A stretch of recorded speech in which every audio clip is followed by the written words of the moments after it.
heart rate was 4 beats a minute lower than my detection rate. So the defibrillator did not fire. Fortunately, Mr. Bill Mixon and Ms. Terri jumped into action and began CPR. And that did two things. One is I had passed out because my heart rate was so fast. And as you know, if it's too fast, you don't get perfusion to the brain. So the fact that Bill was doing compressions actually allowed blood to get to my brain and probably prevented a stroke or a coma. Who knows? The second thing that did was it actually probably broke that rapid rhythm and brought it down to a normal rhythm. And I woke up and all I could hear was the defibrillator saying, "Normal rhythm, do not shock." Normal rhythm. It just shows you the importance of bystander CPR. And it shows you the courage of two people who, and I told Bill this, once you start it, you're responsible for the outcome. You know what I'm saying? You've initiated it, and I think the fact that he jumped in and did his duty, and he said it felt like he was doing it for 2 hours, is just an amazing story. And again, thank you for the opportunity to acknowledge these individuals. I come here because they have the best bagels and boiled eggs. They have it's a pretty good coffee maker too. Right. Yeah. So I had gotten my boiled egg, my bagel was cooking, and I immediately felt, you feel almost like a thrill. It's almost like a Rush. Epinephrine rush. So I knew something wasn't right, and in my mind I thought I was going to get shocked because I could tell it was really fast. And the last thing I heard was Bill saying, "Are you okay?" And that was it.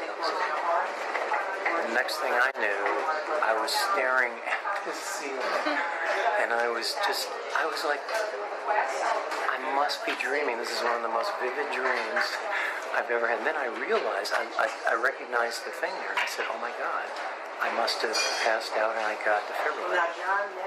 Yeah, we were both getting breakfast at a few minutes before 7. I hope I was nice to you. You were very nice. You were very nice. It is easy to bump into people here. Yeah. We just did a little, nod, Howard. Yeah, a little head nod. It's a quiet time in here. And you heard Bill saying, "Are you okay?" "No." So tell me what you were seeing. Exactly as she described it.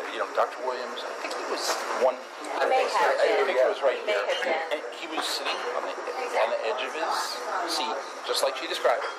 He was, and it, appeared normal, but all of a sudden I saw him obviously in pain, and he grabbed his chest, and it just, you measure 2 fingers up from the tip of the sternum, and then you clasp your hands, and with the palm of your hand here, you start, hitting, about a good inch of compression every. I don't know the timing of it. You're not thinking that way when you're doing this. You're just, you're just at a good pace. Just keep it. So there was a period where before we got that first big breath that I told you about, when we were looking at each other and I was like, this isn't good. We didn't think you weren't breathing. And so I started getting a little more intense with it. But I don't think I broke any ribs because it was a smooth, you don't pound. It's a smooth rhythm. Again, 4 minutes in, 5 minutes in, we got that big, it was like the obstruction released. I think in reality what it was is you just started breathing again. I don't think you weren't breathing. And so, all of a sudden you started, it was a huge gasp. Yeah, it was. And then it was like after 4 minutes of nothing. It was a pretty good feeling.